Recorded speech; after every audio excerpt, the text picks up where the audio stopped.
Bonjour les amis, bienvenue sur la chaîne, j'espère que vous allez bien. C'est avec joie que je vous retrouve aujourd'hui pour parler de l'épisode 1 de la saison 2 de Kaiju Number 8. Oui, vous savez, dans cette chaîne, on parle de l'actualité, des mangas, on fait des revues ensemble. On partage juste notre passion de l'anime et de la japanime en particulier.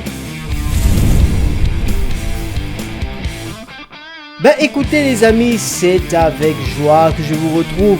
J'ai aimé cet épisode, vraiment, il nous ramène dans l'univers de Kaiju Number 8. Voilà, on a terminé la saison 1 avec la sentence qui était qu'on n'éliminerait pas notre cher héros Kafka. Mais jusque-là, il était toujours en prison et donc l'anime commence avec un cauchemar de Kafka. Franchement, ce cauchemar, il englobait 3 grosses parties et je pense que ce sont les grosses frayeurs qu'il a en lui. Du coup, le premier point, c'est que on le voit qui court dans la rue, il y a une attaque de Kaiju, il court dans la rue avec Nina. Et il la perd de vue. Donc oui, je pense clairement que dans son cauchemar, il a peur de la perdre. Et peut-être même qu'on nous replonge un peu dans son passé. Est-ce que c'est lors d'une attaque de Kaiju que les deux se sont séparés? Le reste de l'œuvre nous le dira, confirmera ou pas médire. En tout cas, c'est ce que je pense après avoir vu cet épisode. Enfin, le deuxième point. Clairement, Kafka a peur du rejet de l'autre. Mais oui, pourquoi? Parce qu'on voit ses camarades d'armes, les personnes avec qui il faisait le nettoyage. Vous savez, quand on tue les kaiju, il y a une équipe d'intervention qui vient nettoyer. D'ailleurs, c'est ce qui lui a permis d'avoir cette grosse connaissance sur les kaiju qu'il utilise quand il est sur le champ de bataille. Connaître les organes reproducteurs, ce genre de choses. Comment, si ces kaiju attaquent ou pas en groupe, puisqu'il a l'habitude du terrain, mais juste pour la partie nettoyage. Et dans la saison 1, on a vu combien ça l'a aidé. Il a pu aider l'équipe où il était. Et donc on voit ses anciens camarades avec lui qui jettent un regard accusateur vers lui. Un peu en mode ouais, tu nous as menti, tu nous as trompé. Je pense que c'est ça. Bref, le rejet de l'autre. Le rejet parce qu'on voit sa nature, parce qu'on voit que voilà, il est à la fois Kafka et il est à la fois le Kaiju Number 8 et tout le monde ne comprendrait pas. Et surtout, il culpabilise de n'avoir pas dit à ceux à qui il tient qu'il était le Kaiju Number 8. Donc tout ça est ressorti dans la deuxième phase de son cauchemar. Donc voilà, c'est la deuxième frayeur. Il a peur du rejet de l'autre, il a peur du rejet de ceux qu'il aime, de ceux qui l'entourent. Il a peur que ceux-ci ne le comprennent pas. Et ça, c'était vraiment bien introduit. Et malgré le fait qu'il a le Kaiju Number 8, il reste le même. Et c'est pour ça que le rejet des autres serait une grosse blessure en lui. Donc c'est quelque chose qu'on illustre bien dans ce cauchemar. Et enfin, la troisième partie du cauchemar, c'est la perte du contrôle du Kaiju Number 8. Puisqu'à un moment donné, quand il se rend compte dans son cauchemar que voilà, il est le Kaiju, il se met à tuer autour de lui. Et forcément, s'il tue ou il détruit l'architecture, on le voit viser un hélicoptère et autres. Donc forcément qu'il va se battre contre Mina. Donc il va se battre contre les unités. Et pour sa survie, il pourrait perdre le contrôle et donc tuer sans qu'il tient. Donc la perte de contrôle est le troisième point qu'on développe dans ce cauchemar. En tout cas, c'est bien fait, c'est cool. On nous remet vraiment dans le personnage de Kafka qui aime énormément son prochain. Il aime ceux avec qui il travaille. Il est vraiment le mec cool qu'on voit. Il ne surjoue pas, c'est comme ça qu'il est. Et il tient justement à aider les autres et non pas être un boulet pour eux. D'ailleurs, c'est quelque chose que ses camarades partagent avec lui, puisque dans la suite de l'œuvre, donc après ce cauchemar, on voit les différents camarades qui sont dispersés dans d'autres unités, puisque l'unité où ils étaient Écoutez, après l'attaque qu'il y a eu, je sais plus, dans la saison 1, je pense que c'est dans l'épisode 8 ou l'épisode 9, avec le Kaiju numéro 10 qui a fait un carnage. Et où il y a eu la méga bombe qui a d'ailleurs fait qu'on reconnaisse Kafka, puisqu'il a fait qu'on reconnaisse. En tout cas, qu'on sache qu'il est le number 8, le Kaiju number 8. Il a dû se transformer pour dégager la bombe dans l'espace, sinon tout le monde mourrait.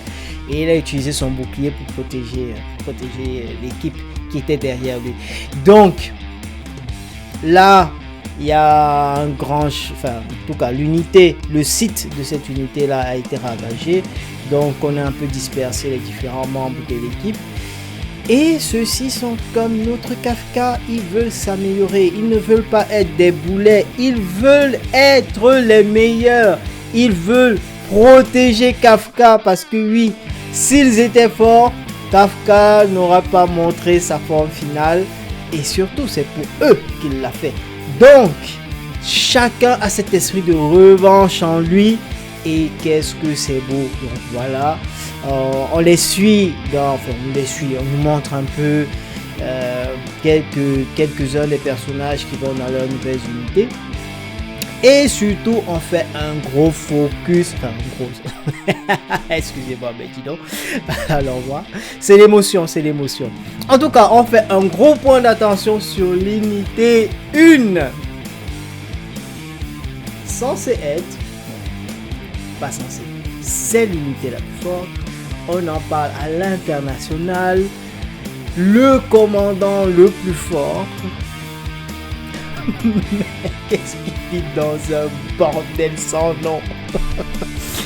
Là, j'ai kiffé parce que quand on fait son entrée, on s'attend à voir un mec peut-être dans l'obscurité avec un regard de tueur. Il a le regard de tueur. Ceci dit, son intro c'est... Alors là, la caricature absolue du geek, les gars. C'était abusé.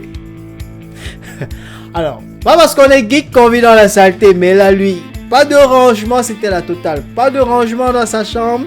Il est dans l'obscurité, devant sa machine en train de jouer. Et là, il était en train de passer le niveau. Je sais pas quel jeu il faisait. Mais bon, il passait. Je pense qu'il était en train de passer au Black Platinum. Bref, ça m'a fait penser... pour l'obscurité du coup quand je charbonne sur Street Fighter 6 avec mes matchs en live pour monter les grades. Donc c'était cool, c'était intéressant, voilà, de voir vraiment, on nous a pris à contre-pied, hein, pour moi en tout cas.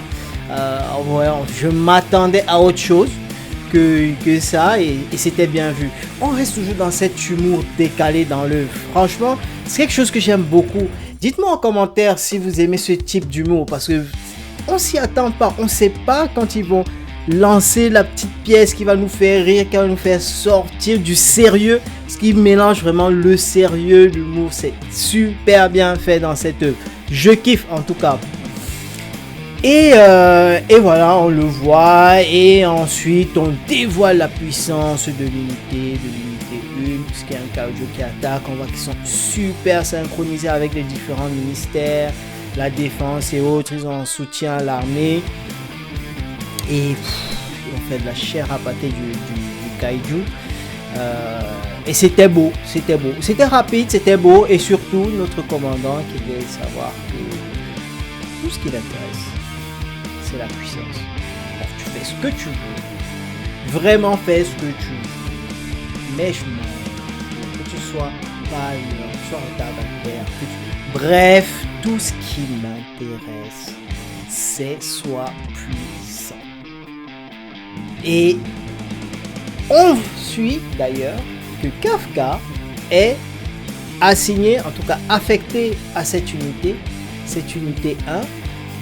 Donc c'est avec beaucoup d'intérêt que j'ai envie de voir la suite. J'ai envie de voir ce commandant allier sa puissance, son pragmatisme avec la puissance destructrice du Kaiju number 8.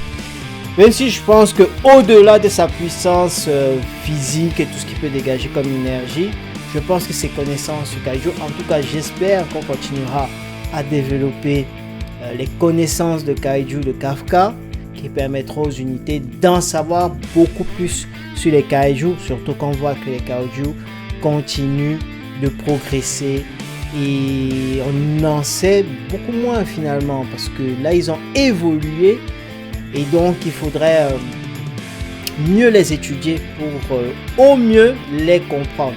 À défaut de les comprendre, en tout cas qu'on sache les contrer, parce que je pense que la force pure, l'humanité, je pense pas qu'en force pure, si les Kaiju se synchronisent, l'humanité pourrait survivre. En tout cas, j'ai hâte de voir la suite de cette saison. Vraiment, c'était un très bel épisode, une belle entrée en douce, une très très belle introduction pour cette nouvelle saison. L'animation est au rendez-vous, c'était surtout ma crainte. Donc l'animation, elle est là, j'ai hâte de voir les combats qui arrivent, parce que oui, vous savez que dans Kaiju Number 8, il n'en manque pas. Ben du coup les amis, mettez en commentaire ce que vous avez aimé, ce que vous n'avez pas aimé. J'attends vos retours et je vous souhaite de toujours prendre soin de vous. Ah, ciao, bonsoir.